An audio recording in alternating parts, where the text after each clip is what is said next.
وہاں کتنے آدمی ہیں اور کیا کیا سامان ہے؟ عمران نے پوچھا۔ 20 مسلح اور انتہائی تربیت یافتہ افراد ہیں۔ جدید اسلحہ، میزائل گنیں، ایئر کرافٹ اور 2 تیز رفتار ہیلی کاپٹر اور ایک گن شپ ہیلی کاپٹر ہے۔ ان لوگوں نے 20 کلومیٹر کے دائرے میں ہر درخت اور ہر جھاڑی میں جدید آلات نصب کر رکھے ہیں، جہاں سے گزرنے والے خرگوش اور آسمان پر اڑنے والی مکھی تک کی وہ تصویر اپنے اڈے میں بیٹھ کر چیک کر سکتے ہیں، اور درختوں میں خفیہ اور جدید گنیں فٹ ہیں۔ وہ وہاں بیٹھے بیٹھے صرف بٹن دبا کر سب کو تباہ کر سکتے ہیں، اور پاسوٹی سے باہر نکلتے ہی سب کچھ ان کی چیکنگ میں آ جاتا ہے۔ باٹاسو نے کہا۔ تمہیں اس قدر تفصیل کا علم کیسے ہے؟ عمران نے پوچھا۔ سانچے میرا گہرا دوست ہے، اور اب تم سے کیا چھپانا، اس کے لیے عیاشی کا سامان مہیا کرتا ہوں۔ اب بھی کبھی کبھی وہ خاموشی سے میرے پاس آ جاتا ہے، باٹاسو نے جواب دیتے ہوئے کہا۔ سانچے کا قد و قامت اور حلیہ کیا ہے؟ عمران نے پوچھا تو باٹاسو نے اسے حلیے اور قد و قامت کی تفصیل بتا دی، تو عمران سمجھ گیا کہ وہ خود سانچے کا کردار ادا کر سکتا تھا۔ اس سانچے کو کیا یہاں بلایا جا سکتا ہے؟ عمران نے پوچھا۔ نہیں، وہ اپنی مرضی کا مالک ہے، اور میرا اس سے کوئی رابطہ نہیں ہے، باٹاسو نے جواب دیا۔ اس کے مخبر کے پاس رابطے کا کوئی ذریعہ ہوگا؟ عمران نے کہا۔ ظاہر ہے وہ اسے رپورٹ دیتا ہوگا، باٹاسو نے جواب دیتے ہوئے کہا۔ وہ یہاں کس لیے آتا ہے؟ عمران نے پوچھا۔ بتایا تو ہے کہ عیاشی کرنے، باٹاسو نے جواب دیا۔ کس قسم کی عیاشی کرنے، جس کے لیے اسے خاص طور پر تمہارے پاس آنا پڑتا ہے؟ عمران نے کہا تو باٹاسو بے اختیار ہنس پڑا۔ میں ایک خاص قسم کا مشروب تیار کرتا ہوں، جو انتہائی نایاب جڑی بوٹیوں کا مرکب ہوتا ہے، اور اس پر بے حد محنت ہوتی ہے۔ اس مشروب کو پینے کے لیے اسے یہاں آنا پڑتا ہے، اور اس کے بعد تم خود سمجھ سکتے ہو کہ وہ کیا کرتا ہوگا، باٹاسو نے مسکراتے ہوئے کہا، تو عمران نے اسبات میں سر ہلا دیا۔ کیا نام ہے اس مشروب کا؟ عمران نے پوچھا۔ میں اسے پامیری مشروب کہتا ہوں، کیونکہ اس میں پامیری بوٹی کا عرق شامل کیا جاتا ہے، باٹاسو نے جواب دیا۔ تم یہ مشروب کتنی دیر میں تیار کر لیتے ہو؟ عمران نے پوچھا۔ 3 دن لگتے ہیں، وہ مجھ سے 3 دن پہلے فرمائش کر دیتا ہے، اور میں اس کی تیاری شروع کر دیتا ہوں، پھر تیسرے روز وہ آ جاتا ہے، باٹاسو نے جواب دیتے ہوئے کہا۔ کیا یہ مشروب تم اس کے لیے تیار کرتے ہو یا کسی اور کے لیے بھی تیار کرتے ہو؟ عمران نے کہا۔ بگورا سے بھی اکثر فرمائشیں آ جاتی ہیں، اور میں اسے تیار کر کے وہاں بھجوا دیتا ہوں، اس کا معاوضہ مجھے ملتا ہے، باٹاسو نے کہا۔ یہ مشروب کتنے روز تک خراب نہیں ہوتا؟ عمران نے پوچھا۔ تیار ہونے سے 6 گھنٹے کے اندر اندر اسے استعمال کرنا پڑتا ہے، پھر اس میں بو پیدا ہو جاتی ہے اور یہ خراب ہو جاتا ہے۔ لیکن تم یہ سب باتیں کیوں پوچھ رہے ہو؟ باٹاسو نے کہا۔ کیا ایسا ہو سکتا ہے تم اس کے کسی مخبر کے ذریعے اسے اطلاع بھجواؤ کہ تم نے بگورا کی کسی پارٹی کے لیے مشروب تیار کیا ہے، اس کی کچھ مقدار بچا لی ہے، اور اگر سانچے چاہے تو یہ استعمال کر سکتا ہے؟ عمران نے کہا۔ ہاں، اگر ایسا ہو تو وہ فوراً آ جائے گا، وہ واقعی اس مشروب کا دیوانہ ہے، لیکن میرے پاس تو مشروب نہیں ہے، باٹاسو نے جواب دیا۔ جوانا، باٹاسو کو 4 کی بجائے 6 گڈیاں دے دو۔ عمران نے اس بار خاموش بیٹھے ہوئے جوانا سے مخاطب ہو کر کہا، تو جوانا نے کوٹ کی مختلف جیبوں سے 4 بڑے نوٹوں کی گڈیاں نکالی اور سامنے رکھی ہوئی 2 بڑی گڈیوں کے ساتھ ملا کر باٹاسو کی طرف بڑھا دی۔ باٹاسو نے جھپٹ کر گڈیاں لی، اس کے چہرے پر بے پناہ مسرت کے آثار ابھر آئے تھے۔ سنو باٹاسو، تم نے مخبر کو یہاں بلانا ہے اور اس کے ذریعے سانچے کو اطلاع دینی ہے کہ وہ فوراً یہاں پہنچ جائے، کیونکہ مشروب تیار ہے، اس کے بعد تمہارا کام ختم۔ عمران نے کہا تو باٹاسو چونک پڑا۔ یہ کیسے ہو سکتا ہے؟ باٹاسو نے کہا۔ جوانا، 4 گڈیاں واپس لے لو، عمران نے کہا تو جوانا نے گڈیوں کی طرف ہاتھ بڑھایا۔ مگر تم چاہتے کیا ہو؟ وہ آ تو جائے گا، لیکن پھر کیا ہوگا؟ باٹاسو نے گڑبڑاتے ہوئے انداز میں کہا۔ کچھ نہیں ہوگا، تم اسے کہہ دینا کہ مشروب گر کر ضائع ہو گیا ہے۔ کیا وہ تمہیں کھا جائے گا؟ 4 گڈیوں کے بدلے یہ سودا مہنگا ہے کیا؟ عمران نے منہ بناتے ہوئے کہا۔ ٹھیک ہے، تم بے فکر رہو، تم میری رہائش گاہ میں چلو، میں اسے بلا لیتا ہوں، باٹاسو نے کہا۔ میرے آدمی وہاں جائیں گے، میں تمہارے ساتھ رہوں گا۔ تم سانچے کے مخبر کو کہہ سکتے ہو کہ میں بگورا سے مشروب لینے آیا ہوں، اور جاکشی کا نام لے دینا۔ عمران نے کہا تو باٹاسو نے اس بات میں سر ہلا دیا۔ تم اپنے گھر کا پتہ بتاؤ، یا اپنا کوئی آدمی میرے آدمیوں کے ساتھ بھیج دو، اور جوانا، تم جیپ لے کر اس کے آدمی کے ساتھ چلے جاؤ، اور جب تک میں اطلاع نہ دوں تو انہیں وہاں سے باہر نہیں آنا۔ عمران نے کہا تو جوانا نے اس بات میں سر ہلا دیا اور اٹھ کھڑا ہوا۔ آؤ میرے ساتھ، میں اپنا آدمی تمہارے ساتھ بھجوا دوں، اور اس مخبر کو بھی بلانے کے لیے آدمی بھجوا دوں، باٹاسو نے کہا اور دروازے کی طرف بڑھ گیا۔ جوانا اس کے پیچھے چلا گیا جبکہ عمران کمرے میں اکیلا بیٹھا رہ گیا۔ پھر باٹاسو کی واپسی تقریباً آدھے گھنٹے کے بعد ہوئی۔ اس کا مخبر ابھی آ جائے گا۔ یہاں سے قریب ایک ہوٹل میں کام کرتا ہے، اس کا نام جیری ہے، لیکن تم اس کے سامنے کوئی بات نہ کرنا۔ باٹاسو نے کہا، تم فکر نہ کرو، میں کچھ نہیں کہوں گا، لیکن تم نے سانچے کے ساتھ میرے سامنے بات کرنی ہے۔ عمران نے کہا، وہ میں کر لوں گا، باٹاسو نے جواب دیا، اور عمران نے اس بات میں سر ہلا دیا۔ پھر تھوڑی دیر بعد دروازہ کھلا اور ایک اکریمی نوجوان اندر داخل ہوا، لیکن کمرے میں عمران کو دیکھ کر بے اختیار چونک پڑا۔ آؤ جیری بیٹھو، ان کا نام مائیکل ہے اور یہ بگورا شہر کے جاکشی کے خاص آدمی ہیں، اور مائیکل یہ جیری ہے، میرے دوست سانچے کا خاص آدمی۔ باٹاسو نے عمران اور جیری کا باہمی تعارف کراتے ہوئے کہا تو جیری کے چہرے پر قدر اطمینان کے تاثرات ابھر آئے اور وہ ایک خالی کرسی پر بیٹھ گیا۔ جیری، تمہیں تو معلوم ہے کہ میرا دوست اور تمہارا باس سانچے میرے پاس ایک خاص مشروب پینے کے لیے آتا ہے۔ یہ مشروب بڑی محنت سے تیار ہوتا ہے۔ جاکشی نے اپنے لیے مشروب تیار کرایا تو میں نے اس کی مانگ سے کچھ زیادہ مشروب تیار کر لیا اور جاکشی کو بتا دیا کہ یہ زیادہ مشروب میں نے اپنے دوست سانچے کے لیے تیار کیا ہے اور اسے اس پر کوئی اعتراض نہیں ہونا چاہیے۔ تو جاکشی نے کہا کہ سانچے کی حد تک تو ٹھیک ہے، لیکن کسی اور کے لیے یہ نہیں ہونا چاہیے، جس پر میں نے اسے یقین دلایا کہ میں اس کے آدمی مائیکل کے سامنے سانچے سے بات کر کے اسے مشروب کے لیے دعوت دوں گا۔ اس لیے مائیکل کے سامنے میں نے تمہیں بلایا ہے تاکہ تمہارے ٹرانسمیٹر پر میں سانچے سے بات کر کے اسے مشروب کی دعوت دوں تاکہ جاکشی کو بھی تسلی ہو جائے۔ باٹاسو نے واقعی بڑی مہارت سے بات کرتے ہوئے کہا، لیکن باس، سانچے نے سختی سے حکم دے رکھا ہے کہ بغیر کسی اشد ضرورت کے ان سے رابطہ نہ کیا جائے۔ جیری نے ہچکچاتے ہوئے کہا، تمہارے باس سانچے کے لیے اس مشروب سے زیادہ اشد ضرورت اور کوئی ہو ہی نہیں سکتی۔ تم بے فکر رہو، میری ذمہ داری کے سانچے تم سے ناراض نہ ہوگا۔ باٹاسو نے کہا، کیا تم ذمہ داری لیتے ہو؟ جیری نے نیم رضامند ہوتے ہوئے کہا، ہاں، ہر قسم کی ذمہ داری لیتا ہوں۔ باٹاسو نے فوراً ہی بااعتماد لہجے میں کہا تو جیری نے کوٹ کی اندرونی جیب سے ایک چپٹا سا لیکن انتہائی جدید ساخت کا ٹرانسمیٹر نکال لیا۔ یہ فکس فریکوینسی کا ٹرانسمیٹر تھا۔ اس نے اس کا بٹن پریس کر دیا۔ Hello hello, Jerry calling from Christ Point, over. Jerry نے بار بار کال دیتے ہوئے کہا، yes Sanche attending you, over. چند لمحوں بعد ایک گراتی ہوئی کرخت سی آواز سنائی دی، باس، باٹاسو آپ سے انتہائی ضروری بات کرنا چاہتا ہے، اوور، جیری نے کہا اور ٹرانسمیٹر باٹاسو کے ہاتھ میں دے دیا۔ ہیلو سانچے، میں باٹاسو بول رہا ہوں۔ میں نے جیری کو بڑی منت کے بعد اس بات پر آمادہ کیا ہے کہ وہ میری تم سے بات کرا دے۔ اس نے تو انکار کر دیا تھا، لیکن میں نے اسے ذمہ داری دی ہے کہ سانچے اس سے ناراض نہیں ہوگا۔ اصل بات یہ ہے کہ بغورا کے جاکشی نے مجھ سے تمہارے والا مشروب تیار کرایا تھا۔ چونکہ تم میرے دوست ہو، اس لیے میں نے جاکشی سے کہہ دیا کہ میں اپنے دوست سانچے کے لیے بھی یہ مشروب ساتھ ہی تیار کروں گا۔ اسے کوئی اعتراض نہیں ہونا چاہیے۔ اس نے کہا کہ اگر سانچے کے لیے تیار کرو گے تو اسے کوئی اعتراض نہ ہوگا، لیکن اگر کسی اور کے لیے تیار کیا گیا تو پھر اس کی توہین ہوگی۔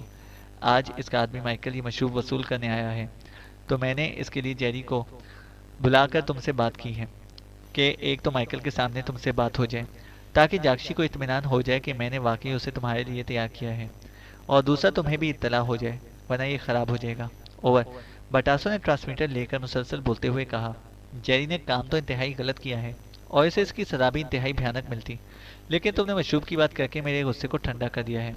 لیکن مسئلہ یہ ہے کہ ان دنوں ہنگامی حالات ہیں اور میں چیکنگ پوائنٹ نہیں چھوڑ سکتا، لیکن اس کے ساتھ ساتھ مشروب بھی نہیں چھوڑ سکتا۔ اب تم بتاؤ کہ میں کیا کروں؟ تم نے تو مجھے شدید الجھن میں ڈال دیا ہے، اوور۔ سانچے کی آواز سنائی دی تو جیری کے چہرے پر اس کی بات سن کر اطمینان کے تاثرات نمودار ہو گئے۔ تم ہیلی کاپٹر پر آ جاؤ، 1 گھنٹے کے لیے مشروب پی کر چلے جانا، اوور۔ باٹاسو نے کہا، لیکن پھر میں وہاں جا کر کیا کروں گا؟ تمہیں تو معلوم ہے کہ مشروب پینے کے بعد کیا حالت ہوتی ہے، اور یہاں کسی غیر کو لے آنا ناممکن ہے، اوور۔ سانچے نے کہا، تم اپنے پوائنٹ کے انچارج ہو، وہاں تم پر کسی نے کیا اعتراض کرنا ہے؟ اگر تم یہاں نہیں رک سکتے تو یہاں سے اپنا پسندیدہ مال ساتھ لے جانا، اوور۔ باٹاسو نے کہا، ٹھیک ہے، لیکن ہماری تنظیم کا ماسٹر چیف لاہیمہ آ رہا ہے، ہو سکتا ہے کہ وہ راستے میں چیکنگ کے لیے میرے پوائنٹ پر رکے۔ وہ وہاں سے وہاں روانہ ہونے والا ہے، اس لیے میں 2 گھنٹے بعد ہی آ سکوں گا، اس سے پہلے نہیں، اوور۔ سانچے نے رضامند ہوتے ہوئے کہا، ٹھیک ہے، 2 گھنٹے میں کوئی حرج نہیں، لیکن اس سے زیادہ دیر نہیں ہونی چاہیے، اوور۔ باٹاسو نے کہا، اوکے، میں 2 گھنٹے بعد آ جاؤں گا۔ اور جیری، تم سن لو، تمہیں معافی تو دے رہا ہوں، لیکن اب تمہاری زبان بند رہنی چاہیے۔ تم نے کسی کو نہیں بتانا کہ میں کرائس آیا ہوں یا نہیں۔ اوور۔ اور سانچے نے باٹاسو سے بات کرتے ہوئے جیری کو مخاطب ہو کر کہا۔ یس باس، اوور۔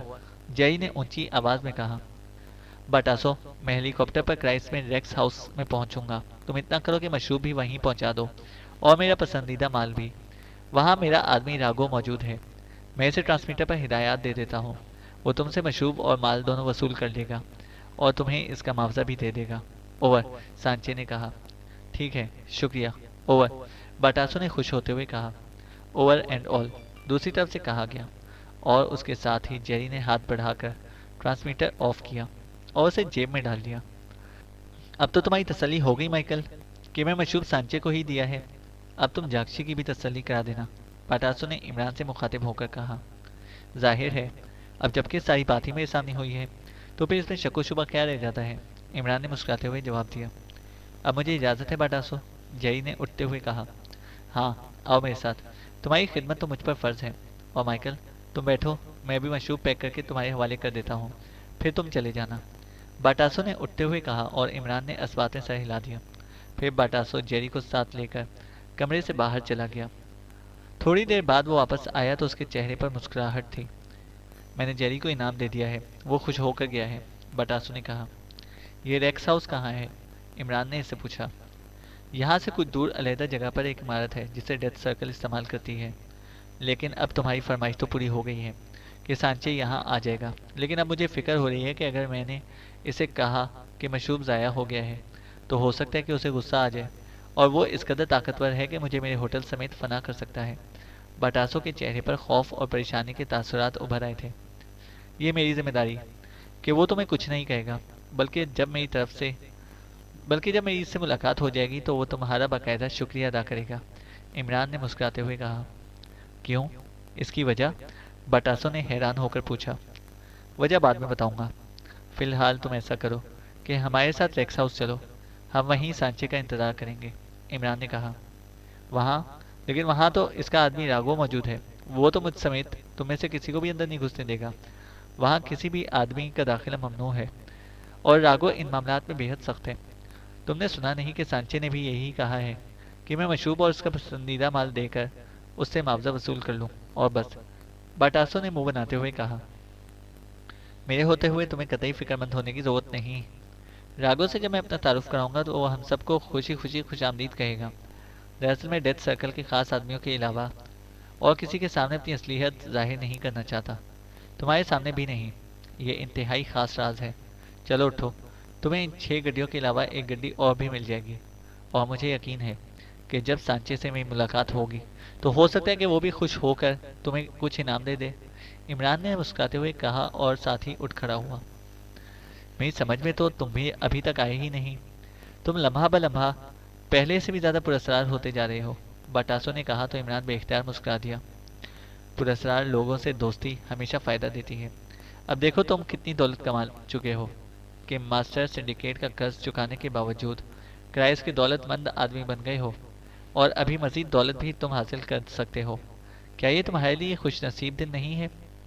عمران نے کہا تو باٹاسو نے اسبات میں سر ہلا دیا، اور عمران اس کے ساتھ باہر آ گیا۔ باٹاسو نے اپنے آدمیوں کو ہدایات دی، اور پھر خود وہ عمران کے ساتھ باہر آ گیا۔ یہ میرے ساتھی ہیں، اور یہ باٹاسو ہے۔ جیپ پر سوار ہوتے ہوئے عمران نے جوزف اور ڈومیا سے باٹاسو کا تعارف کراتے ہوئے کہا۔ یہ ٹوبی لڑکی ہے، یہ تمہارے ساتھ کیسے آ گئی؟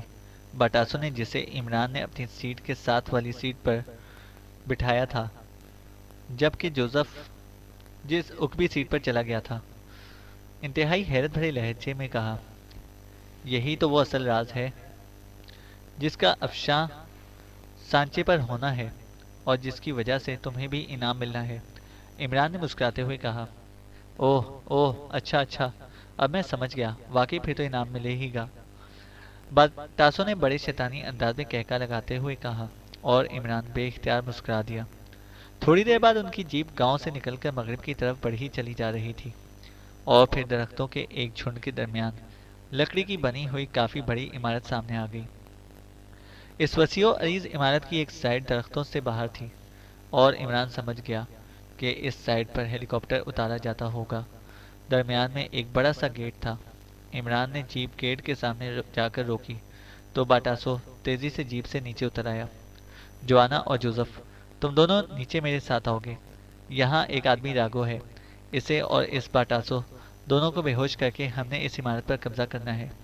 عمران نے باٹاسو کے گیٹ کی طرف بڑھتے ہوئے جوزف اور جوانا سے کہا، اور پھر خود بھی نیچے اتر آیا۔ چینل کو سبسکرائب کریں اور بیل آئیکن کو پریس کریں تاکہ ہماری ہر اپڈیٹ آپ کو بر وقت مل سکے۔